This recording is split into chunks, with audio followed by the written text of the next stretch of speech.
Hey, welcome to Goosey Goggles VR. My name's Dan. Join me on this thrilling, gun-slinging, sword-swinging, magic-pinging, hellish action roguelike. That's right, today we're checking out Hellsweeper VR, native to the Meta Quest. This game is also available on the PlayStation VR2 and Steam VR for PC users.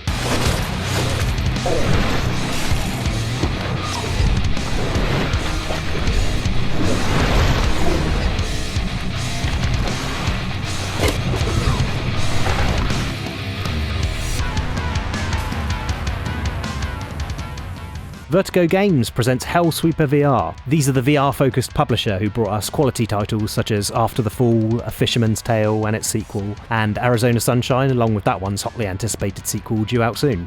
In summary, Hellsweeper VR is a roguelike first-person combat game that isn't afraid to hold back when it comes to speed and movement, making this one of the most intense VR games I've played to date. The Doom 2019 style gameplay has you jumping, double jumping, wall riding, shifting and front flipping.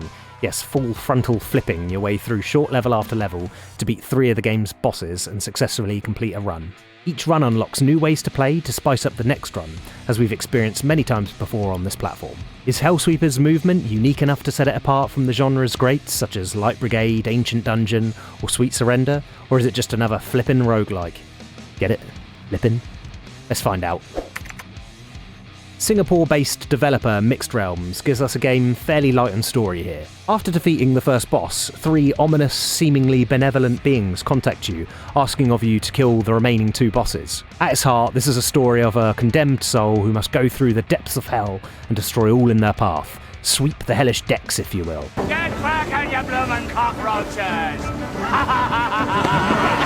Shit, I mean swab, don't I? Pirates swab the decks. Anyway, you don't really find out much more than that, but that's not really the focus of the game here. So even though this game might look quite like Doom in its gameplay, or Devil May Cry in its aesthetic, I'm afraid to say you're not going to be taken on an epic journey with Hellsweeper VR.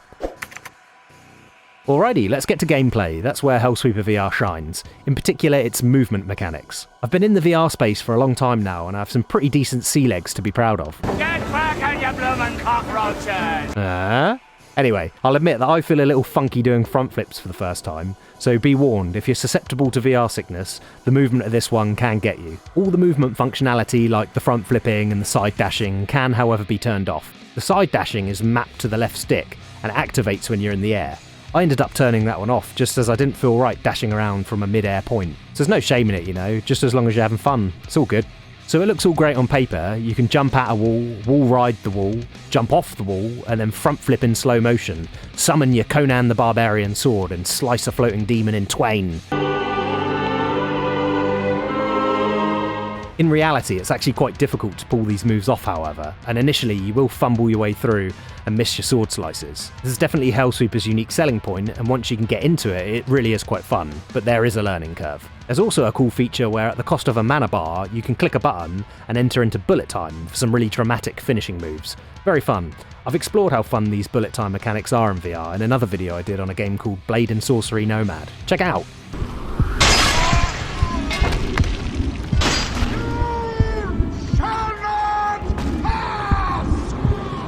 Let's explore the rest of the game, the roguelike part. During a run, you're equipped with 4 weapon slots that you can fill with a melee weapon, a ranged pistol, and various magical spells.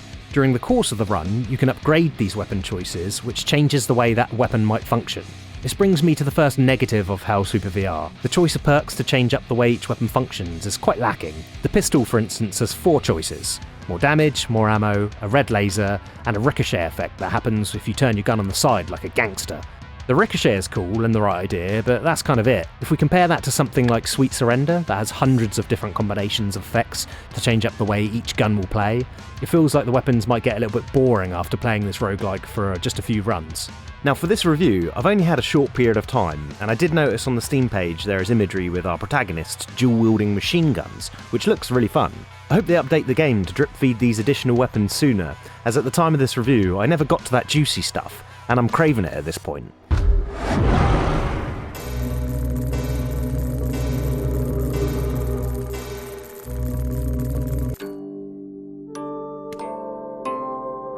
I fear the game might get stale for quite a few before being able to access the good stuff.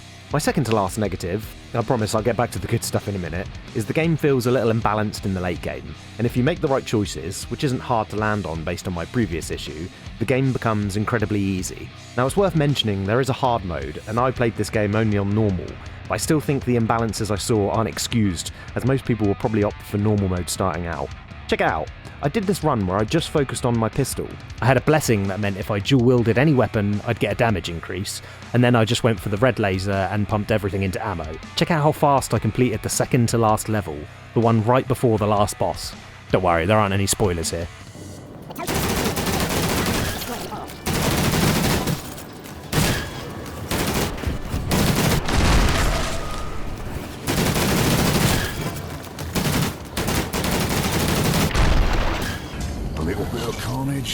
A little bit of flair. I also found by the end game I could make mana quicker than I could expend it, so I had essentially unlimited bullet time. Check out this clip of me abusing it.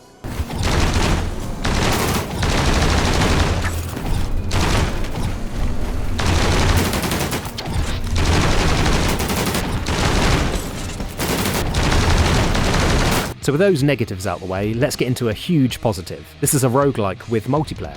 Any game that brings more social aspects to VR I will welcome with open arms. Do you know what's funner than cleaving the skulls of the damned? Doing it with a buddy.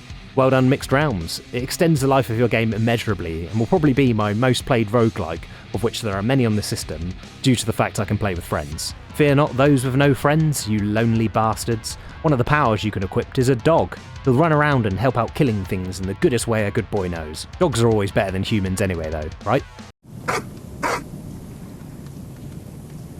You can also imbue your dog with any of your magic, but I did find the mechanic of throwing your magic for your dog to kind of fetch to become magical kind of clunky, with it only working half the time. I always like it when I can keep this section short. If I find myself waffling in this section, it means we've got a problem. As far as I can tell, for completing the game a few times now, it runs flawlessly. I never had any noticeable frame rate dips while playing, and you can tell these are experienced developers who know the technology. Great job team, love it. Can't wait to check out your future releases, as I have confidence that they'll run buttery smooth. Overall, I found the movement to be fast and frantic, the quality to be top notch, and the variety to be enough. For now, but the area to focus on for future updates. Top marks for the multiplayer, so much fun. Fully recommended for those experienced VR users with great sea legs who want something that's story light and action heavy, that doesn't necessarily have to rely on gun mechanics to be fun. Thanks for checking out Goosey Goggles VR, my name's Dan, this has been Hellsweeper VR. See ya! We're going to go out with this little stubby machine gun, little red dot laser. I also wanted to venture out with this sniper rifle. What was it, a Mosin gun? Something like that? That's how it's pronounced. I don't know. Let's go! So today's mission, we have to go to these 3 points and collect an artifact. The atmosphere and Into the Radius never fails to amaze me. This is a standalone Quest 2 version.